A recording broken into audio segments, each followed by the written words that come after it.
안녕하십니까. 2022년 5월 7일 최병무 이펙트 시작하겠습니다. 문재인 대통령이 어제 김호수 검찰총장의 사표를 수리했습니다. 김호수 검찰총장 사표를 2번 냈었죠.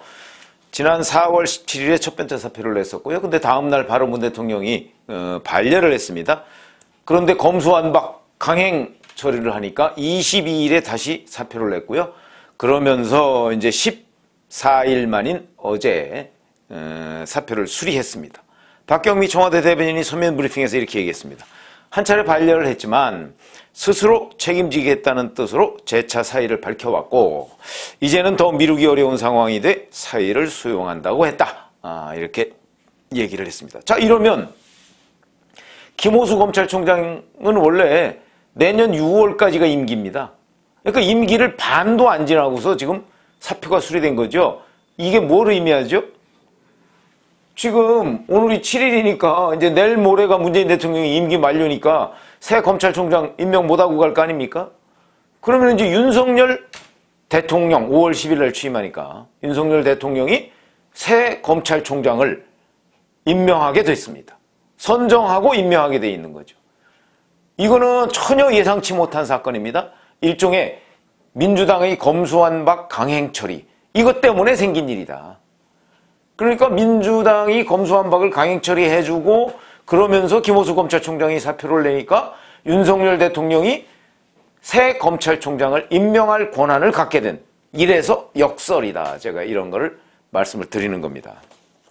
그러면 이제 5월 10일 취임하고 나서 아마 벌써부터 후임 검찰총장을 누구로 하지? 왜냐하면 문재인 대통령이 검찰총장만 사표를 수리했고요. 그 다음에 대검차장부터 나머지 검찰 간부들은 다 일단 반려를 했습니다. 그러니까 이제 이 검찰 간부들 중에서 차기 검찰총장이 나올 가능성이 꽤 높아진 거죠. 그러니까 국면이 새롭게 다 바뀌었습니다. 근데 물론 지금 문 대통령이 사표를 반려한 검찰 간부들은 대부분 다 친정권 검사들이에요. 그러니까 박범계 법무부 장관이 월요일 날 퇴임합니다만은 오늘 퇴임했고 어제 퇴임했군요. 박범계 법무부 장관도. 근데 박범계 법무부 장관이 인사해서 임명해 놓은 사람들이기 때문에 대부분 친정권 검사들이죠. 그러니까 이 사람들 중에 검찰총장이 나올 가능성 없다고 봐야죠. 어찌됐든 간에 그 권한이 윤석열 대통령한테 자연스럽게 가게 됐다. 근데 그게 누구 덕이냐? 이거야말로 정말 역설이죠. 민주당 덕입니다. 민주당이 검수완박을 몰아치니까 검찰총장이 사표를 내서 윤석열 대통령이 후임 검찰총장을 임명하게 됐다. 이게 얼마나 아이러니한 일입니까? 그런 것이고요. 자, 또 다른 이제 검수완박으로 인해서 훨씬 권한이 막강해진 사람이 누구죠? 경찰이죠, 경찰. 근데 그 경찰총장은요, 7월 24일까지가 임기입니다. 그리고 7월 25일 날 새로운 경찰청장을 임명하게 돼 있는데 그 경찰청장은 검수완박 이 파동으로 인해서 훨씬 더 권한이 막강해진 경찰청장이 될 것이다. 근데 그 임명권도 윤석열 대통령한테 있다. 이것도 막강한 경찰청장을 민주당이 윤석열 대통령한테 상납한 셈이 됐다. 이 또한 역설이다. 이 말씀을 제가 지금 드리는 겁니다. 더군다나 윤석열 당선인은 후보 시절에 경찰청장을 장관급으로 격상하겠다. 검찰총장과 격을 맞추겠다. 이렇게 얘기를 했었죠. 근데 지금 검수완박으로 인해서 경찰의 직접 수사권이 훨씬 확대됐죠. 그래서 실질적인 권한은 경찰이 더 크게 생겼습니다, 지금. 근데 그 사람을 윤석열 대통령이 임명하게 된 거죠. 이거는 뭐 정기적인 임기가 끝남에 따라서 윤석열 대통령이 자연스럽게 하는 거지만 검수완박으로 인해서 훨씬 더 막강해진 경찰청장을 윤석열 대통령이 내정하게 됐다. 이것도 또한 아이러니다. 이렇게 말씀을 드릴 수가 있죠. 그래서 이렇게 되면 이제 경찰의 중요성이 훨씬 더 커졌습니다. 그러다 보니까 벌써부터 국가수사본부장, 경찰청 산하에 국가수사본부장이 있죠. 여기가 이제 굉장히 비대한, 정말 아무도 견제할 수 없는 수사기관이 될 텐데 여기를 그래서 지금까지는 경찰 출신이 갔는데 그게 이제 검사 출신을 보내는 것 아니냐. 윤석열 대통령이. 뭐 이런 전망이 벌써부터 나오고 있습니다. 그건 뭐 좀 더 두고 봐야 되지만 어찌됐든 간에 검수완박으로 인해서 경찰의 힘이 막강해졌고 그러다 보니까 경찰에 상당한 정도의 검사 출신들 내지는 검찰 수사관들이 들어갈 가능성이 높아졌다. 이렇게 충분히 우리가 예상을 해볼 수 있는 대목이죠. 이것도 또한 검수완박의 역설이다. 검수완박이 아니었다면 이런 일이 벌어지지 않았을 텐데. 그런데 지금 검수완박으로 인해서 경찰이 비대해졌고 그 경찰의 각종 자리, 수사를 하는 자리를 임명할 수 있는 권한은 윤석열 대통령이나 또는 이상민 행정안전부 장관, 지금은 후보자입니다만은 뭐 임명하면 장관이 되는 거 아닙니까? 거기한테 있다. 얼마나 좀 민주당이 이게 기대한 것일까? 뭐 이런 의문이 드는 대목이죠. 잘 아시다시피 경찰은 현재 검찰이 가지고 있는 6대 범죄에서 9월달이 되면 방위사업 범죄, 그 다음에 대형 참사 범죄, 그 다음에 공직자 관련 범죄, 이거에 대한 직접 수사권도 경찰이 갖게 됩니다. 그리고 내년 1월 1일부터면 그 중에 또 선거 범죄에 대한 수사권까지 갖게 되고요. 그렇게 되면 이제 검찰에 남는 거는 부패 범죄와 경제 범죄밖에 없습니다. 나머지는 다 막강 경찰청장이 갖게 된다. 근데 그 경찰청장에 대한 인사권, 통제권, 이거는 윤석열 대통령이나 윤석열 대통령이 임명한 행정안전부 장관이 갖게 된다. 그거는 민주당이 생각지도 못했던 그런 구도가 지금 검수완박의 이면에서 짜여지고 있는 겁니다. 이 얼마나 민주당이 입장에서 생각하면 아니 우리가 이렇게 죽 써서 개 주려고 이랬나? 뭐 이런 생각이 들 것이다. 그런 말씀을 드리고요. 자, 이게 이제 검수완박이 되면 지금 그 국회에서 구성된 사법개혁특별위원회, 물론 거기에 국민의힘이 지금 뭐 동의를 안 하고 있습니다만은 이 사법개혁특별위원회에서 확정을 하면 중수청, 한국형 FBI, 이른바 KFBI라고 하는 것이 제가 뭐 오전에 말씀을 드렸습니다만은 그 KFBI라는 것이 설치가 되지 않겠습니까? 그러면 이 KFBI는 지금으로부터 1년 6개월 내에 출범하는 걸로 되어 있습니다. 저는 뭐 오전 중에 제가 유튜브 해드린 것 중에서는 저는 KFBI가 결국 출범하지 못할 것이다 이렇게 전망을 했지만, 그러니까 출범하지 못하거나 아니면 출범을 하더라도 그 KFBI의 구성권, 영향력, 여기에서 윤석열 대통령의 영향을 배제할 수가 없습니다. 제가 오전 중에 자세하게 말씀을 드렸죠. 배제할 수가 없습니다. 거기에서.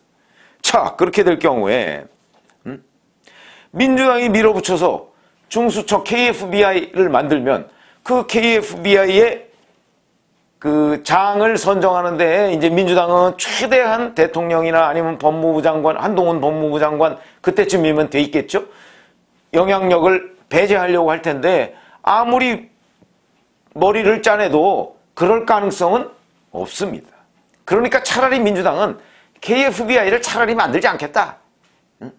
KFBI를 만드는데 윤석열 대통령이나 한동훈 법무부 장관의 그 영향력 하에 둘 바에는 차라리 안 만들고 지금 검찰을 그대로 놔두는 게 낫겠다 생각을 할 가능성이 높고, 윤석열 대통령은 뭐 KFBI 만들든 안 만들든 그래 그러면 민주당 뜻대로 국회에서 다수 의석을 가지고 계시니까 그러면 그냥 놔두시죠.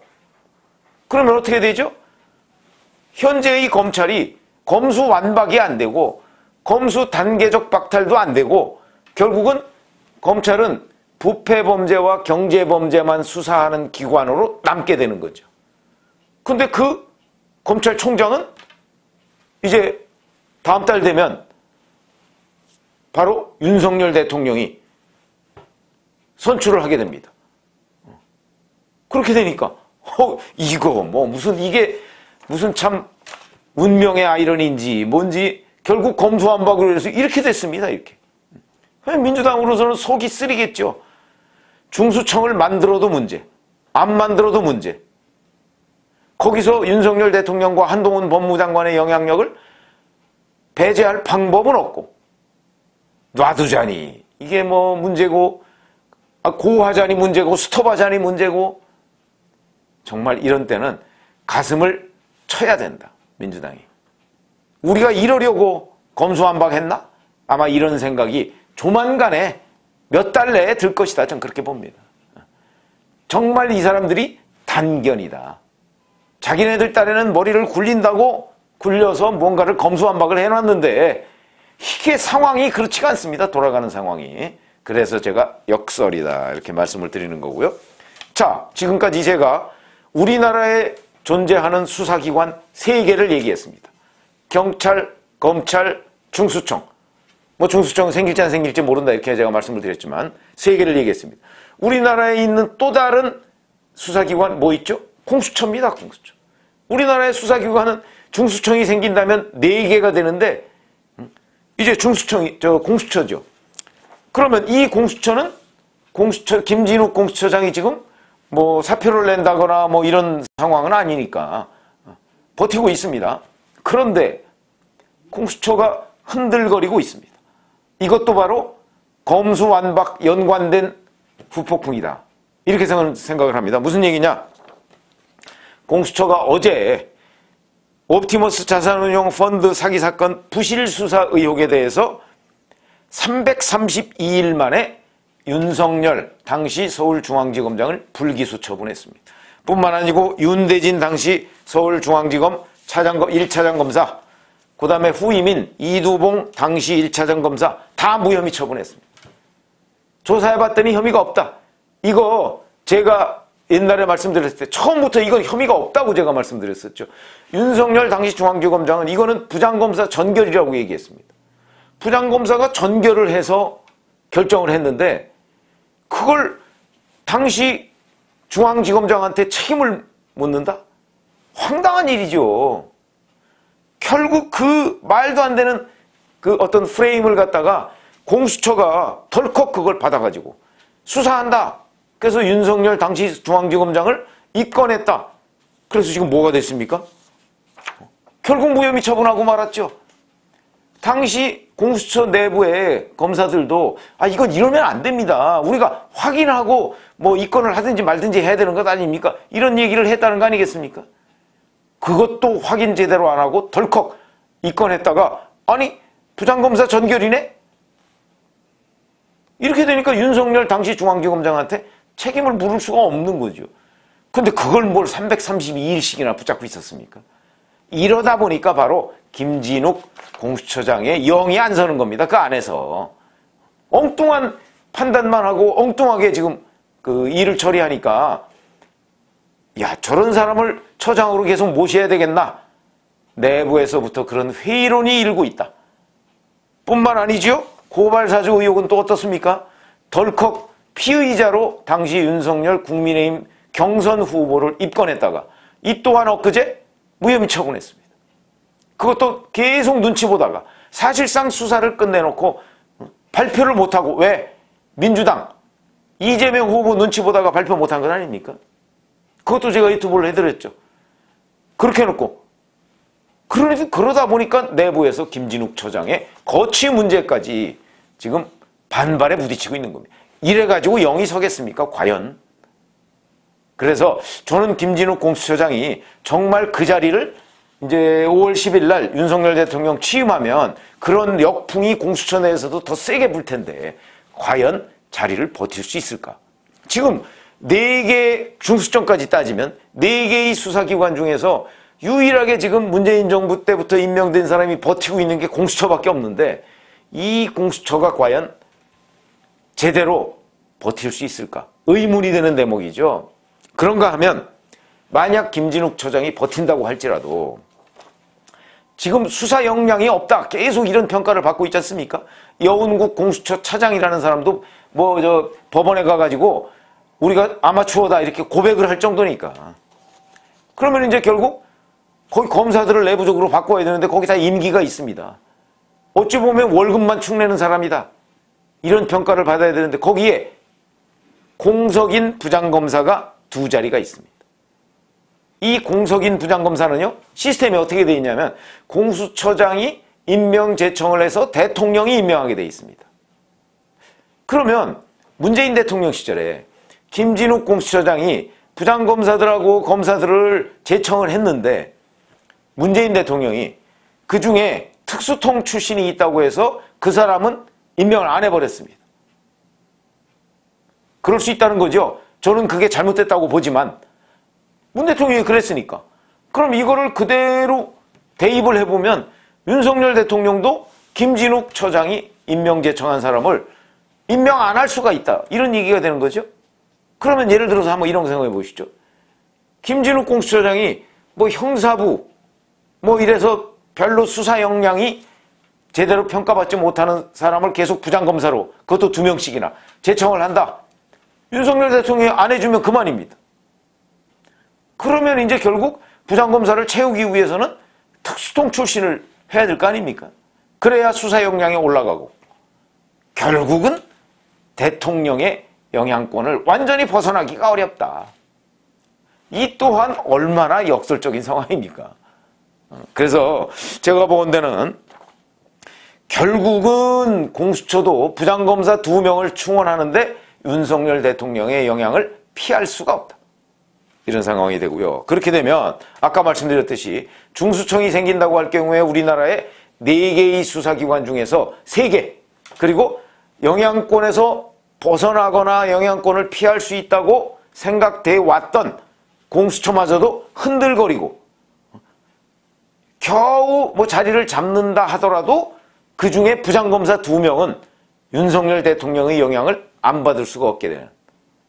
그런데 이런 것들이 대부분 민주당이 검찰 개혁을 한다고 주장하면서 밀어붙였던 그 검수완박의 여파다. 이렇게 생각하면 야, 이 민주당이 정말 윤석열 대통령의 수사기관 장악력을 높여주기 위해서 이런 일을 벌였나? 이런 생각이 들죠. 이게 얼마나 역설적인 상황이냐. 놀라운 일이기도 합니다. 민주당이 이런 거를 꿈에나 생각을 했을까? 검수완박 밀어붙일 때. 저는 그 생각이 들고요.